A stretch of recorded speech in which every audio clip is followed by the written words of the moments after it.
In 1999, if you wanted to play an open world game with 3D graphics that takes place in modern times, GTA was not the answer. Wasted! Believe it or not, there was a time where Grand Theft Auto wasn't as big as today.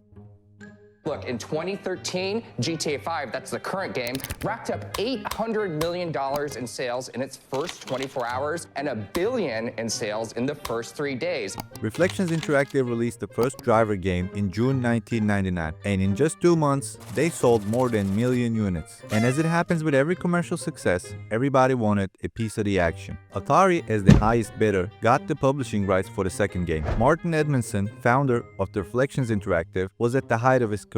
In about 5 years, he would be forced to resign from the company he built from ground up, but we'll get to that later. For now, let's head back to November 15, 2000. With Atari's marketing budget and publishing power, Driver 2 doubled the sales numbers of the first game. Before 2001, they sold over 2 million units and immediately started working on a third game. Atari was ready to spend any amount for the third game once they realized that they betted on the right horse. Driver's another advantage at the time was that it had no competition whatsoever. Even though the video game graphics advanced suddenly with the rise of PlayStation, which you can watch my video about the subject right here, building a modern day city with realistic graphics and population of NPCs that had daily loops were almost impossible. Only one studio was crazy enough to give it a try. At November of 2001, a year after the release of the second Driver game, ROCKSTAR released the third game of Grand Theft Auto franchise. Only key difference between two games is GTA decided to go less photorealistic with the graphics, but added a lot of gameplay elements. Against of Driver's car action, GTA was allowing players to get out of their car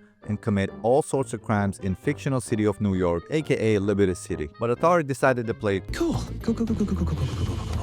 They were an old and established company, so they had enough budget to spare on Driver's next game. In 2002, Atari released the first trailer for Driver 3 and set release date to September 2004. Meanwhile, Reflections Interactive was releasing new information and screenshots for the game periodically. Driver 3 would include 3 cities, while GTA 3 only had 1. It would have more than 70 different vehicles, while GTA 3 only had 56. And these were the first hints of Atari was not actually playing it cool. They were trying to buy the gap between two games with money because instead of letting the studio do what they know best, Atari was pushing them to make a better Grand Theft Auto game than ROCKSTAR. These new releases about Driver 3 were generating the hype Atari was after until ROCKSTAR released the new trailer for their new game, GTA Vice City. Before Atari could release one game, ROCKSTAR released 2, and both games become the best-selling games of 2002. While Vice City was number 1 with 4.4 million sales, GTA 3 was at the third place with 2.4 million sales.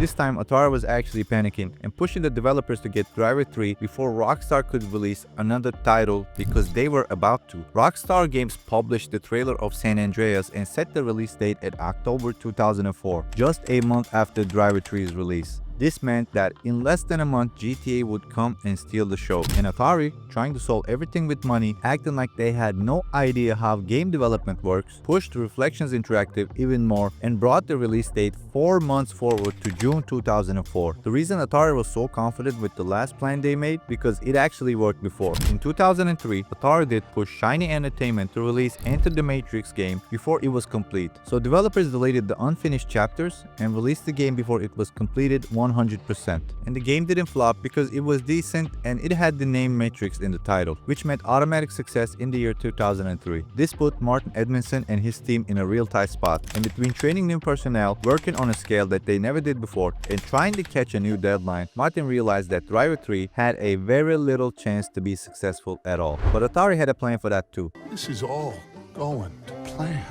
They made a deal with Future Media and bought reviews at 2 of their gaming magazines. PSM2 and Xbox World were going to play the game early and say that the game was 9 out of 10. That way Future Media would get ahead on sales by reviewing one of the most anticipated games of the year 2 months early, and Atari would create a hype around its game. Atari was believing that even if the game wasn't as good as it was advertised, as long as it can pass Grand Theft Auto on sales, they could fix things with the next game, because Atari by this point spent so much money on Driver 3, they had to sell 4 million units just to make their money back. In early 2000s, that that number means you either have to be first or second best-selling game of the year. But of course, Atari's shallow problem-solving skills did not make the situation better. When June 2004 came around, everybody realized Driver 3 was a disappointment. With low texture quality, an empty map with almost zero open-world interactions, and unrealistic physics, it had zero chance against GTA San Andreas. Even though Rockstar released the game at the last quarter of the year, it became the best-selling game of 2004 with 5.1 million units and left the legends like Halo 2 and Need for Speed Underground 2 behind. But this is not where the story ends. GTA or Rockstar's changing the standards in the industry is merely news to any one of us.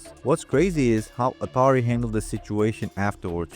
After gamers realized PSM2 and Xbox World sold their reviews, they went the only place that they can raise their voice about their concerns of gaming media outlets. A gaming forum that also belonged to Future Media called Games Radar. When gamers started to write how bad the Driver 3 was and how they have bought reviews and tried to fool them, Games Radar started deleting comments. Then Atari hired a marketing agency to fix the situation. While they were creating fake accounts to praise Driver 3 on Games Radar, Atari found the perfect scapegoat and forced Martin Edmondson to resign. But of course, Edmondson came back with a lawyer, and in a couple of months he got $2.1 million worth of stocks and $2.2 million in cash for settlement. Eventually, Atari had been sold to a French company, Infogrames, and now operates on mobile games and leveraging their old titles like Pac-Man and Asteroids. But as we all know, history repeats itself. Just before Atari was sold to France, they started selling their titles. Driver was bought by Ubisoft. They published the Driver San Francisco in 2011 and sold 14 million units. After their first successful release under the Ubisoft flag, they gave the studio the green light to work on a sequel. But just like Ubisoft created the Assassin's Creed game, while they were trying to make a new Prince of Persia installment, they changed the new Driver game into Watch Dogs. And Watch Dogs' release date was just 2 months after GTA 5. And how did they decide to market the game? With a trailer that looked nothing like the released version of the game and a poster that says 2 months are enough to visit Los Santos, come to Chicago